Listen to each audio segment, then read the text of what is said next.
Don't try this at home. We're not professionals. Not by any means, but hopefully you can learn from our mistakes. Hey guys, and welcome back to House Renovations, Chapter 4. Now, let me quit wasting y'all's time, and let's take it over to the hostess with the mostest, the Ghost. Episode 2. Good afternoon, guys, and welcome to House Renovations, Chapter 4, Episode 2. Now, the theme of this chapter is behind the scenes. So, we're going to take you into our little Home Depot trip today to show you what materials and what tools we need to get for the backroom project. All right, old man, what's on the shopping list for today? We're going to get stuff for the things around the house. We're going to get plastic for the ceiling for the back room for the insulation. Plexiglass to make a storm window for the big back window. Look at molding, flooring, different things that we need for that back room. And little projects around the house. One of those little projects is getting a new doorbell for the house, because they don't have one. Although the old man does want to upgrade the front door with possibly a Ring camera or a Google Nest or a Blink. Oh, look at this. The old man's upgrading to modern technology instead of the old knock on the door. After picking on the old man for deciding to get a doorbell camera, we head to our first stop on our shopping trip. First up, flooring. So the old man is torn between this one or this one for flooring. We're gonna have to run it by mom and see what she likes between the two of them, but hey, you know. Maybe even some of these, but we're not quite sure yet. We're at the window shopping phase, or in this case, floor shopping.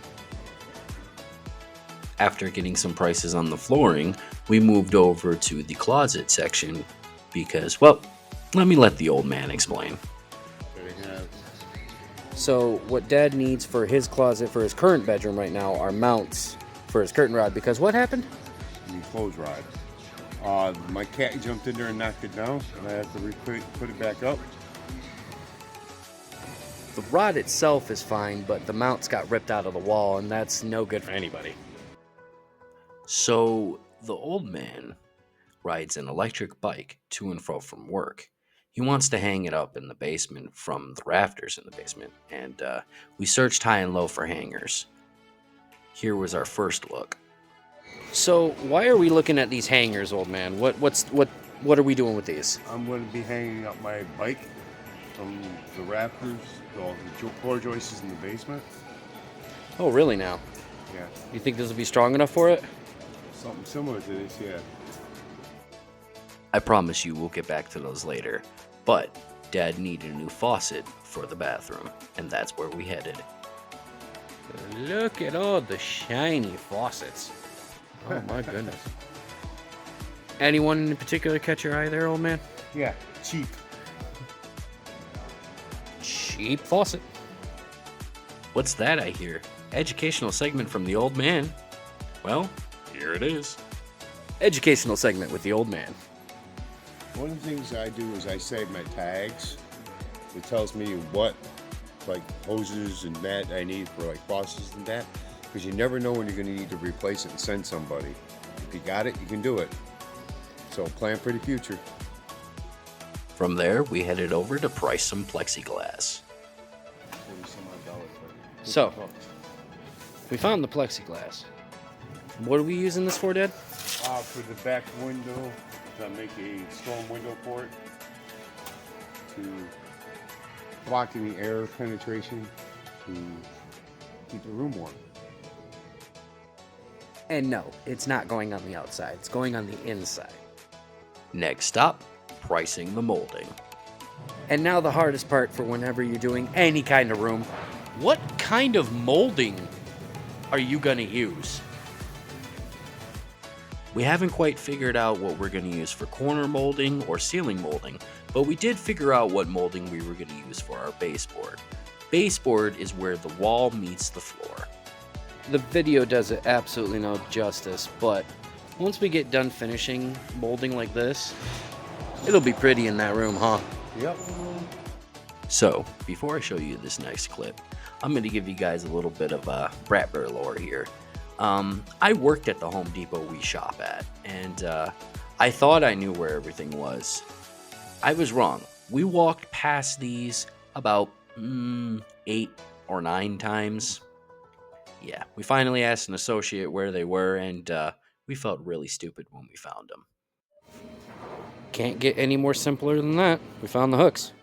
So you guys have seen how ugly that old paneling looks. Let me give you a preview of what we're going to be putting up in that back room. So, this is what we're going to be putting up on the walls and the roof in the back room. Well, ceiling, rather. In the back room. This is a, piss poor example because there's damage to the board, but we're going to be putting this up. We're not sure if we're going to be staining it yet or what, so stay tuned. We'll let you know when we know. So the previous clip did it no justice, but here's the light side of it, and it just shifts to dark, and it looks so good. It's going to look great. We're not sure if we're going to stain it, like I said before, but look at that detail groove right there. Oh my goodness. But when we know, you'll know. And finally, we found that heavy plastic sheeting that we were looking for to put up on the ceiling. And this is what's going on in the ceiling as a vapor barrier and moisture barrier between that and the insulation. And that is our haul. And of course, we had to get the nozzles, but that is our haul at Home Depot.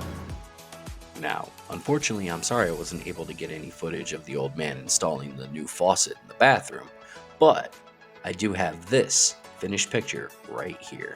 Looks pretty good. Alright guys, and thank you for watching today. That is the end of Chapter 4, Part 2, the Home Depot trip. Now, we didn't really get much. We did a lot of, window shopping and all that and pricing things out. Definitely had to do our research.